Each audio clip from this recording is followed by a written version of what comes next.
Bonjour. Un mois après le premier cas de décès anormal d'oiseaux et de poissons, où en sommes-nous? Sur le web, il apparaît que beaucoup d'internautes ne connaissent pas l'ampleur de la catastrophe mondiale et découvrent aujourd'hui ce qui se passe un peu partout sur la Terre. Que s'est-il réellement passé en ce mois de janvier 2011?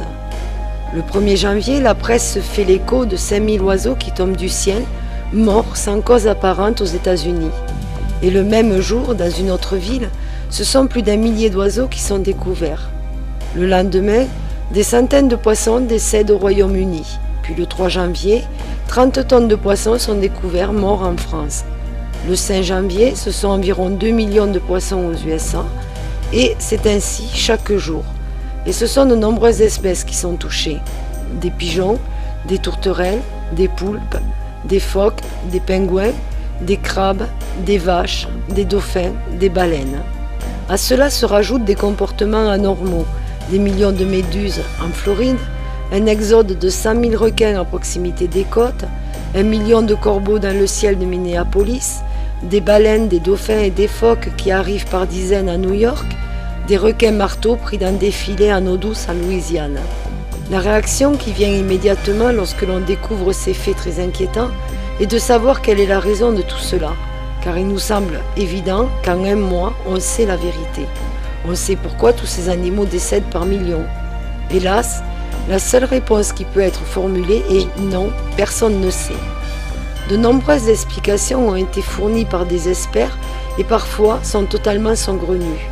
Dans le désordre, nous avons eu les oiseaux qui étaient sous suite à une absorption de marc de raisin, ils sont morts suite à des feux d'artifice, ils ont percuté des camions, ils ont eu froid, l'armée a tué volontairement certains oiseaux pour diminuer leur population, le manque d'oxygène pour les poissons, le vent qui pousse les animaux sur les côtes, les champignons dans des patates douces, les empoisonnements, les intoxications alimentaires, etc., etc.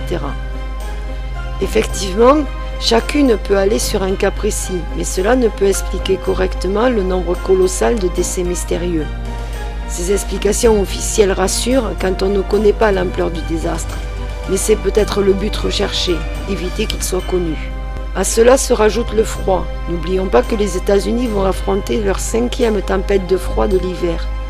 La dernière, début février, a été très rigoureuse et a sévi jusqu'au bord du Mexique, déversant par endroits jusqu'à 90 cm de neige sur des villes peu habituées à de telles avalanches.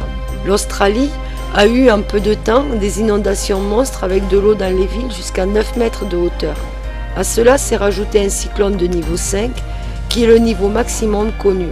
Certains assurent que la vitesse des vents pouvait le classer en niveau 6 et d'autres que lorsqu'il a touché la terre, il était rétrogradé en niveau 4. Alors qu'une partie de l'Australie est encore sous l'eau, l'autre côté du continent fait face à des feux violents qui ont déjà détruit de nombreuses maisons. Les animaux en ce début d'année ont payé un très lourd tribut car ce sont des milliards de vies qui ont disparu sans qu'on puisse en définir la cause. Sur le web, il y a de très nombreuses théories qui existent. Certaines pourraient être l'explication de toutes ces morts. Nous en avons déjà abordé quelques-unes parmi les plus récurrentes. Dans les prochains jours, je terminerai celle de 2012 avant d'en aborder de nouvelles. Je m'attache à expliquer tout ce qui pourrait vous servir en éclairage de cette situation troublante et qui devient au fur et à mesure inquiétante. Comme vous pouvez le constater, nous assistons à une suite d'événements majeurs qui s'enchaînent les uns après les autres. Aussi, je continuerai de vous informer ici, et si vous souhaitez trouver plus d'informations, je vous invite à consulter les vidéos ou le calendrier des décès sur mon blog.